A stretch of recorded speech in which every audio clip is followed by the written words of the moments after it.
প্রিয় চাকরি প্রত্যাশী, আমরা আজকে দুইটা সমস্যা নিয়েছি, একই সমস্যা দুইটাই। তো গড় নির্ণয় করব। আসলে গড় তো আপনারা সবাই জানেন যে সংখ্যাগুলোর যোগফল বাই কয়টা সংখ্যা আছে মোট সংখ্যা, সেটা দিয়ে ভাগ দিলেই গড় বের হয়। কিন্তু একটু ঘুরাই টুরাই দেয়।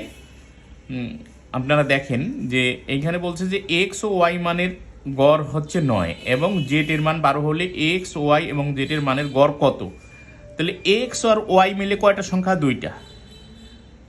তাহলে এক্স প্লাস ওয়াই মানেই হচ্ছে দুইটা সংখ্যা, মানের গড় হচ্ছে 9। তার মানে হচ্ছে দেখেন এক্স প্লাস ওয়াই, এখানে 2 এই দিকে আছে, তাহলে আর গুণন হবে। এখানে মনে মনে 1 ধরবো, 1 দিয়ে এটাকে গুণ এইটাই, আর 2 দিয়ে 9 দুগুণা 18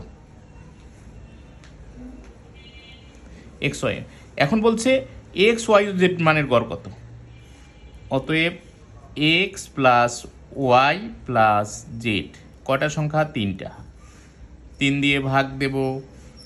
মান দেওয়া আছে এক্স প্লাস ওয়াই এর, একটু আগেই বের করলাম 18। আরেকটা মান দেওয়া আছে, দেখেন জেড এর মান দেওয়া আছে 12। আপনারা জানেন 18 12 30, 30কে 3 দিয়ে ভাগ দিলে হয় 10। তার মানে উত্তর হচ্ছে 10। সিমিলারলি এই অঙ্কটা এটা আপনারা নিজেই করবেন, নিজে করুন।